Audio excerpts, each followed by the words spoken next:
जय हिंद दोस्तों, मैं संदीप आपके अपने चैनल द एजुकेशन हब पर आपका स्वागत करता हूं। दोस्तों, हम लोग भाग 4 पढ़ रहे थे। आज हम लोग भाग चार के क में क्या पढ़ेंगे? मौलिक कर्तव्य, जो हम लोग अनुच्छेद 51 तक पढ़ चुके थे और भाग 4 पढ़ चुके थे। आज हम भाग 4 का क, अनुच्छेद 51 का क, जिसमें मौलिक कर्तव्य की चर्चा है, उसके बारे में जानेंगे। तो पहले समझिए कि मौलिक कर्तव्य है वो भारतीय संविधान जब बन रहा था तब था कि नहीं था। तो जिस टाइम भारतीय संविधान बन रहा था उस टाइम मौलिक कर्तव्य की कोई चर्चा नहीं थी, मतलब उस टाइम पे मौलिक कर्तव्य नहीं थे। तो कब आया ये? 42वें संविधान संशोधन, 42वें संविधान संशोधन 1971। कब आया? 42वें संविधान संशोधन 1971 में कितने मौलिक कर्तव्यों को जोड़ा गया? तो 10। कितने को जोड़ा गया? 10। उसके बाद फिर 86वां संविधान संशोधन, कौन सा? 86वां संविधान संशोधन 2002 में। किसमें? 2002 में एक और मौलिक कर्तव्य जोड़ा गया। कितना जोड़ा गया? एक मौलिक कर्तव्य और जोड़ा गया। तो अब कितने हो गए हैं? अब टोटल मौलिक कर्तव्य कितने हैं? 11 हैं। कितने मौलिक कर्तव्य? 11 मौलिक कर्तव्य। भारत के संविधान में मौलिक कर्तव्य थे? तो नहीं थे। कब आए? 10 मौलिक कर्तव्य आए। कब आए? 42वें संविधान संशोधन 1971 के तहत कितने आए? 10 आए। और 86वें संविधान संशोधन 2002 के तहत कितने आए? एक मौलिक कर्तव्य आए। तो अब कितने हो गए? 10 + 1 11 मौलिक कर्तव्य। अब ये समझते हैं कि मौलिक कर्तव्य भारत लाया कहाँ से। तो भारत जो है मौलिक कर्तव्य वो कहाँ से लाया है? USSR से। USSR मतलब सोवियत संघ, जो अब सोवियत संघ टूट गया है, जो अब क्या कहलाता है? रशिया। क्या कहलाता है? रशिया यानी रूस। कहाँ से लाया था? रूस से। और मौलिक कर्तव्य को सबसे पहले अपने मतलब जो उनका देश था, मतलब मौलिक कर्तव्य को सबसे पहले किस देश ने लागू किया था? तो वो था जापान। मौलिक कर्तव्यों को सबसे पहले किसने लागू किया? जापान ने अपने देश में लागू किया था। और भारत किससे लाया है? तो भारत जापान से नहीं लाया, भारत किससे लाया है? USSR से या रसिया से, यानी रूस से। अगर आपके एग्जाम में ऑप्शन में अगर USSR नहीं दिया है तो आपको क्या मारना है? रूस मारना है। ठीक है। तो ये क्या हुए? मतलब मौलिक कर्तव्य के बारे में जानकारी थी। अब हम मौलिक कर्तव्य जो 11 हैं उनके बारे में जानते हैं। तो चलिए स्टार्ट करते हैं। चलिए अब मौलिक कर्तव्य जो हमारे 11 मौलिक कर्तव्य, इनको समझते हैं। लेकिन इससे पहले एक चीज़ समझिए। देखिए, मौलिक कर्तव्य जो है वो कब, जो 10 मौलिक कर्तव्य थे कब हुए थे? 42वां संविधान संशोधन 1976 में। लेकिन ये क्या मतलब ऐसे ही अपना मन हुआ और जोड़ दिया गया? नहीं, ये सरदार स्वर्ण सिंह समिति के सिफारिश पे जोड़ा गया। किसके सिफारिश पे? सरदार स्वर्ण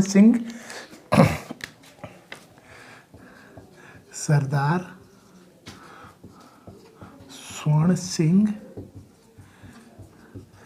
समिति के सिफारिश पे जोड़ा गया। ये क्या किया गया? जोड़ा गया। लेकिन इसको लागू किसने करवाया? देखिए, जब आपसे बोला जाएगा कि किसने जोड़ा, तभी आप मारिएगा सरदार स्वर्ण सिंह समिति। लेकिन अगर आपसे क्वेश्चन में पूछ दिया जाए कि लागू किसने कराया, तो बर्मा कमेटी ने। किसने? बर्मा कमेटी या बर्मा समिति ने।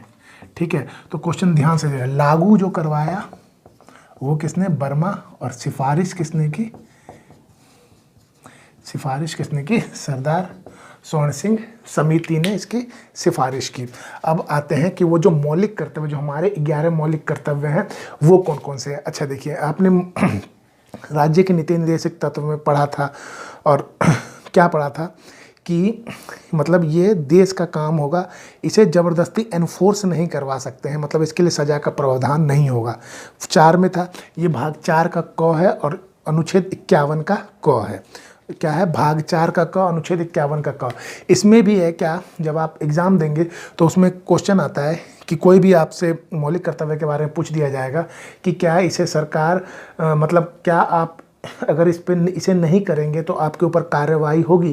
तो आप सीधे ऑप्शन मार देते हैं क्या कि नहीं होगी। लेकिन इनमें से 4 ऐसे हैं जिसका पालन आप नहीं करेंगे तो आपके ऊपर कार्रवाई हो सकती है। बाकी 7 पे आप नहीं भी करेंगे तो कोई टेंशन नहीं है, वो आपकी मर्जी के ऊपर है, आप इसका पालन कीजिए मत कीजिए, पूरा के पूरा आपके ऊपर है, चाहे पालन कीजिए चाहे नहीं कीजिए। तो हम जानेंगे कौन से वो 4 हैं और समझते हैं। देखिए, पहला मौलिक कर्तव्य क्या कहता है कि जो संविधान का जो पालन करना तथा उसके आदर्श संस्था, संविधान का पालन करना, उसके आदर्श संस्था, राष्ट्रीय ध्वज, राष्ट्रीय प्रतीक और राष्ट्रीय गान का सम्मान करना। जो भी संविधान में कहा गया है उसका पालन करना हमारा मौलिक कर्तव्य होगा। उसके आदर्श संस्था का मतलब होता है जिस भी संस्था का जिक्र संविधान के अंदर किया गया है, जैसे supreme court, high court, district court और आपका संसद भवन के बारे में, तो इनका जो है पालन करना वो तो हमारा क्या होगा, मौलिक कर्तव्य होगा।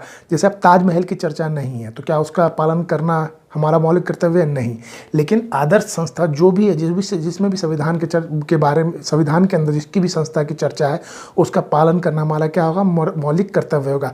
राष्ट्रीय ध्वज का, राष्ट्रीय प्रतीक का, इसका सम्मान करना मौलिक कर्तव्य होगा। राष्ट्रीय गान का सम्मान करना हमारा क्या होगा, मौलिक कर्तव्य होगा। अब एक बात बताइए, अगर आप इनमें से कोई काम नहीं करते हैं तो क्या आपको सज़ा होगी? मान लीजिए राष्ट्रीय गान शुरू हो गया और आप बोल रहे हैं मैं राष्ट्रीय गान नहीं खाऊंगा, राष्ट्रीय गान बज रहा है और आप सिगरेट पीने में व्यस्त हैं या डांस कर रहे हैं या कुछ कर रहे हैं, बोले नहीं ये तो मेरा मौलिक कर्तव्य है, मेरा मन है, मैं करूं ना करूं, इस पर मुझे ज़बरदस्ती थोपा नहीं जा सकता। तो इसके लिए क्या हुआ, सरकार ने, देखिए मौलिक कर्तव्य तो जाहिर सी बात है आपके ऊपर लेकिन नहीं होगा, लेकिन जब मौलिक कर्तव्यों में संशोधन करके और इसे जब दंडनीय बना दिया जाए तब वो होगा। तो मौलिक कर्तव्य का जो एक है, एक पहला मौलिक कर्तव्य, इसमें सरकार ने इसमें क्या किया, सरकार ने इसमें संसद से संशोधन करके इसमें क्या है, दंड का कानून बनाया। क्या कि अगर जैसे मान लीजिए आपको राष्ट्रीय गान नहीं गाना है तो मत गाइए, लेकिन राष्ट्रीय गान जहाँ बज रहा होगा तो उसके सम्मान में आपको खड़े रहना है। क्या करना है, सम्मान में, जैसे ऐसे बिल्कुल सावधान के उसमें खड़े रहना है। गाने का मन नहीं है मत गाइए, कोई दिक्कत नहीं है। वंदे मातरम भी इसी तरह, आपको वंदे मातरम जो गीत है नहीं गाने का मन मत गाइए, लेकिन उसके सम्मान में, राष्ट्रीय गान के सम्मान में आपको सीधे कैसे करके खड़े रहना है। और राष्ट्रीय प्रतीक का आपको अपमान नहीं करना है। मान लीजिए अशोक स्तंभ है तो आप उसका अपमान करने लग जाए, झंडा है, राष्ट्रीय झंडा जो ध्वज है उसका अपमान, वो नहीं, वो कीजिएगा तो आप दंड के भाग्य होंगे। तो ये जो मौलिक कर्तव्य एक है इसमें आपको दंड मिल सकता है। अब आते हैं 2, राष्ट्रीय आंदोलन को प्रेरित करने वाले आदर्शों का पालन करना। देखिए जब भारत आज़ादी के लिए लड़ रहा था उस टाइम बहुत से जो आदर्श वाक्य थे वो प्रचलित हुए, जैसे इंकलाब जिंदाबाद, तो और सुभाष चंद्र बोस, जैसे भगत सिंह का हो गया इंकलाब जिंदाबाद, सुभाष चंद्र बोस का हो गया तुम मुझे खून दो मैं तुम्हें आज़ादी दूंगा, महात्मा गांधी का हो गया करो या मरो। तो जो इस तरह के जो आदर्श वाक्य थे ये मतलब लोगों को प्रेरित करते थे और लोग इन्हीं से प्रेरणा पाके लड़ने मरने को तैयार हो जाते थे अपने हक के लिए। तो जो मौलिक कर्तव्य क्या कहता है कि आपको इन आदर्शों का पालन करना है, ये अपने अंदर जीवंत रखना है। आप इन आदर्शों का पालन करें और ये आदर्श किस लिए किए गए थे, ये आदर्श वाक्य किस लिए बोले गए थे, लोगों में जागृति लाने के लिए। तो इन आदर्शों का क्या करना है, इन आदर्शों का पालन करना है। अगर मान लीजिए आप इन आदर्शों का पालन नहीं करते हैं तो आपको एनफोर्स किया जा सकता है, आप पे कानूनी कार्रवाई हो सकती है, नहीं हो सकती। तो बस ये आपको पालन, ये आपका मतलब एक कर्तव्य है, आपको करना चाहिए। उन्होंने आज़ादी दिलाई, आज हम इस तरह से जी पा रहे हैं, नहीं तो आज भी हम कहीं ना कहीं अंग्रेजों के पास क्या बर्तन मांज रहे होते या उनके लेटरिन बाथरूम धो रहे होते। तो आखिर जाहिर सी बात है तो उनका पालन तो करना चाहिए, लेकिन आप नहीं भी करते हैं तो ऐसा नहीं कि आपको सज़ा होगी, ठीक है, आपको सज़ा नहीं होगी। अब आते हैं तीसरे पे, तो देश की संप्रभुता, एकता तथा अखंडता को बनाए रखना। जो देश की जो संप्रभुता है मतलब संप्रभुता का मतलब क्या हो गया कि इसकी एकता और मतलब सवर्निटी, एकता और अखंडता, इसको जो है क्या करना है, बना के रखना है। ये नहीं कि आप मतलब इसकी एकता को भंग करने में लग गए, आप भारत को अखंडित करने के बारे में सोचने लग गए, आपको ये नहीं करना है। तो इसको क्या करना है, आपको देश की संप्रभुता, एकता और अखंडता को बनाए रखना है। उसके बाद देश की रक्षा करना तथा सेवा करना। तो आपका एक मौलिक कर्तव्य है कि आप देश की रक्षा करें। देश की रक्षा करने का मतलब ये नहीं कि आप आर्मी में ही जाके रक्षा करें। अभी देखिए आप जो मतलब अभी ताज़ा जो आपका ताज़ा उदाहरण क्या है, जैसे कोविड के समय पे, अभी कोविड के समय पे अगर लोगों की जान बचाई है तो किसने बचाई है? डॉक्टरों ने। जो हमारे जो फोर्सेस थे, सिपाही थे, उन लोगों ने जो झाड़ू वाड़ू लगाते थे सड़कों पे, कामगारों ने, इन्होंने हमारी जान बचाई। क्यों? इन्होंने सफाई का पूरा ध्यान दिया, डॉक्टर ने तन मन से सेवा की, पुलिस वालों ने लोगों को इधर उधर जाने से रोका। तो ये इन्होंने भी तो देश की रक्षा की। देश की रक्षा का मतलब ये नहीं कि बॉर्डर पर जाके गोली चलाने से ही देश की रक्षा होगी। तो देश की रक्षा करना तथा सेवा करना, सेवा की डॉक्टरों ने, बिना किसी मतलब के सेवा की, अपनी जान के खतरे के बिना सेवा की, मतलब कोई डर नहीं था, सेवा की। कई डॉक्टर तो मतलब इस तरीके से लगे रहते थे कि बस उन्हें इस देश की सेवा में लगे रहना है। तो ये रक्षा करना था, सेवा करना कर्तव्य था। अगर मान लेते हैं कि आप बोल रहे हैं, जैसे आपको बोला जा रहा है कि देश की रक्षा करो, सेवा करो, आप बोलते हैं हम नहीं करेंगे, मुझे डर लगता है, तो आपको एनफोर्स कराया जा सकता है? नहीं कराया जा सकता। लेकिन एक चीज़ आप याद रखिए, जब हम अनुच्छेद 23 पढ़ रहे थे तो उसमें था कि आप बलात्सरम नहीं करवा सकते, मतलब आपसे बिना बलात्सरम मतलब बेगारी, बिना पैसे के आपसे काम नहीं करा सकते। लेकिन उसमें मैंने ये भी कहा था, जब इमरजेंसी का मामला हो, देश के बारे में मामला हो, तो उसमें सरकार करवा सकती है। तो जब इस तरह की चीज़ आएगी तो ये आप पे एनफोर्स किया जा सकता है, अन्यथा नहीं। तो अब आते हैं 5वें नंबर पे, देश के लोगों में समरसता तथा भाईचारा बनाए रखना। समरसता का मतलब होता है मेल मिलाप। अब देखिए, यह आपका मौलिक कर्तव्य है कि आप हिंदू, मुस्लिम, सिख, ईसाई में ना पड़े, सब भाई भाई हैं, आपस में मिलजुल के रखे, भाईचारे के साथ रहे। आपका ये मौलिक कर्तव्य है। अब एक बात बताइए, आप मान लीजिए किसी कास्ट से चिढ़ते हैं और उसके साथ नहीं उठना बैठना पसंद करते हैं, तो क्या आपके ऊपर केस हो जाएगा? नहीं होगा। लेकिन ये आपका मौलिक कर्तव्य है, ये आपकी अपनी सूझबूझ है कि आपको भाईचारा अपनाना चाहिए, लोगों के साथ मेल मिलाप रखना चाहिए। अब छठा क्या कहता है? देश की समृद्धि तथा गौरवपूर्ण संस्कृति की रक्षा करना। जो देश का जो संस्कृति, हमारी जो संस्कृति है, नमस्ते, और जो भी हमारा जो वसुदेव कुटुंब मतलब कि मेहमानों का आदर करना, इस तरह की जो संस्कृति है, उस संस्कृति को क्या करना है? बचा के रखना है, उसकी रक्षा करनी है। ये नहीं कि हम मतलब वेस्टर्न कल्चर के चक्कर में अपने सारी जो भारतीय संस्कृति है उसको भूलते जाए। ठीक है, वेस्टर्न कल्चर भी काफ़ी हद तक ठीक है, लेकिन हमने अपनी भारतीय संस्कृति को नहीं भूलना है। भारतीय संस्कृति की रक्षा करनी है, उसे बनाए रखना है।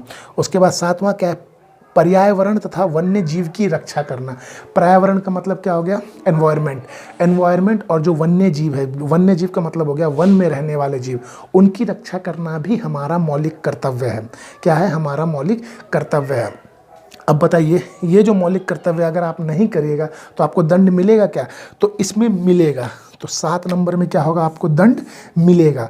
देखिए, पहले क्या होता था? पहले चंदन की लकड़ियों की तस्करी खूब होती थी, खूब इधर से उधर पेड़ वेड़ काट के उसको मतलब बेचते थे। वन्य जीव की मतलब शिकार खूब होता था, शेर का, हिरण का। लेकिन आज के समय में ये सारी चीज़ें क्या हैं? बंद है।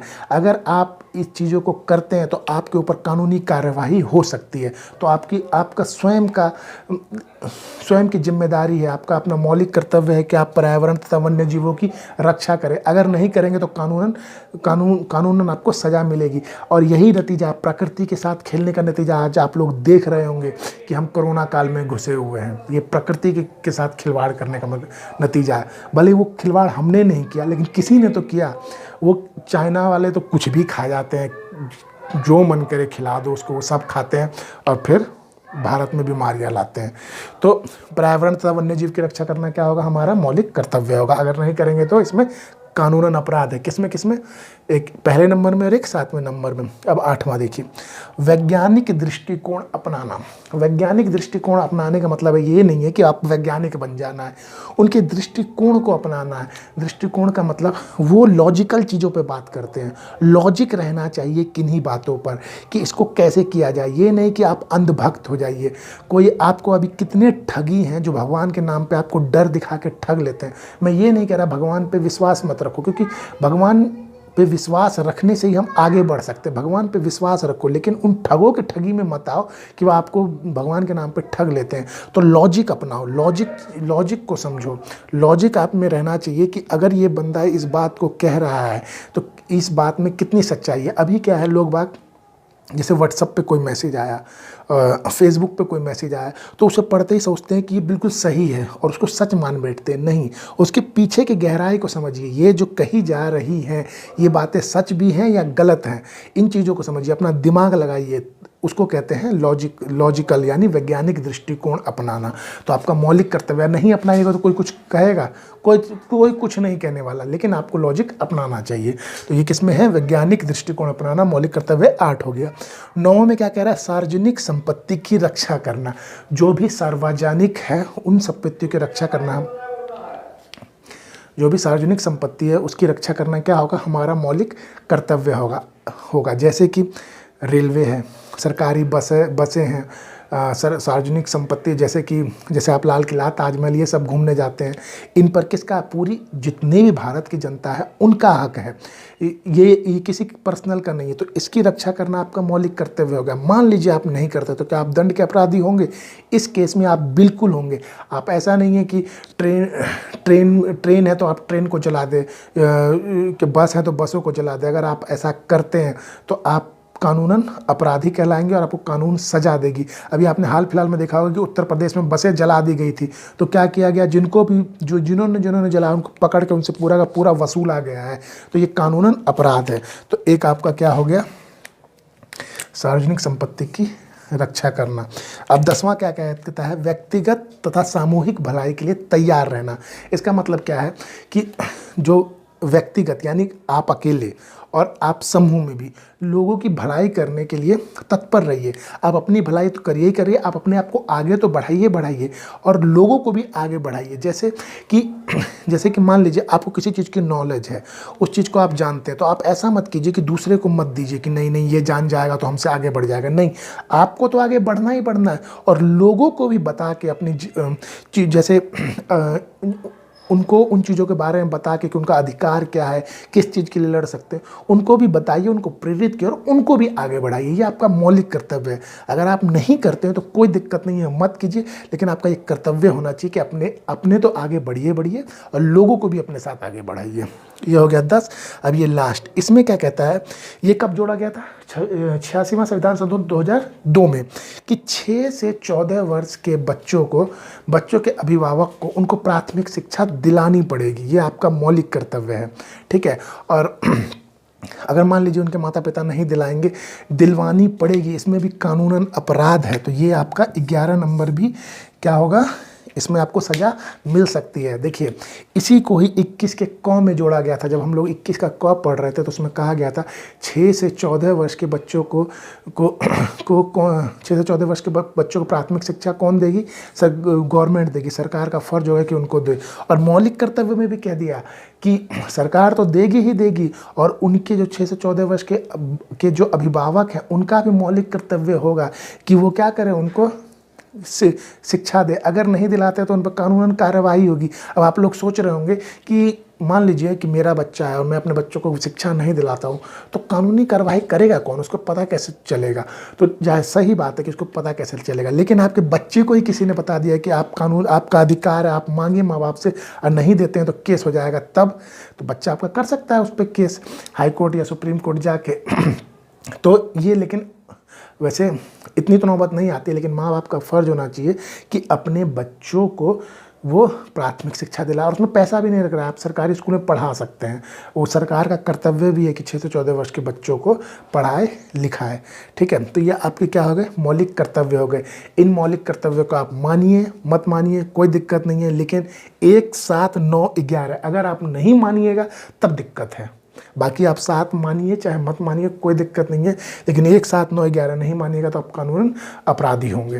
तो दोस्तों, आज का सेशन यहीं समाप्त करते हैं। आपका भाग 4 पूरी तरह से समाप्त हो गया है। इसके बाद हम भाग 5 पढ़ेंगे। 5 बहुत लंबा है, उसको आराम से पढ़ेंगे और उसमें पहले राष्ट्रपति के बारे में चर्चा होगी कि किसके तहत क्या हो सकता है, कैसे वो शपथ मिलती है, कहाँ किस अनुच्छेद के तहत महाभियोग चलता है, कार्यकारी क्या है, उनका उनका मतलब नियोजन होता है, ये नियुक्ति होती है, इन सभी चीज़ों के बारे में हम भाग 5 में जानेंगे। तो आपको ये सेशन अगर अच्छा लगा है तो प्लीज़ लाइक कीजिए, सब्सक्राइब कीजिए, ज़्यादा से ज़्यादा लोगों तक शेयर कीजिए। Thank you, have a nice day.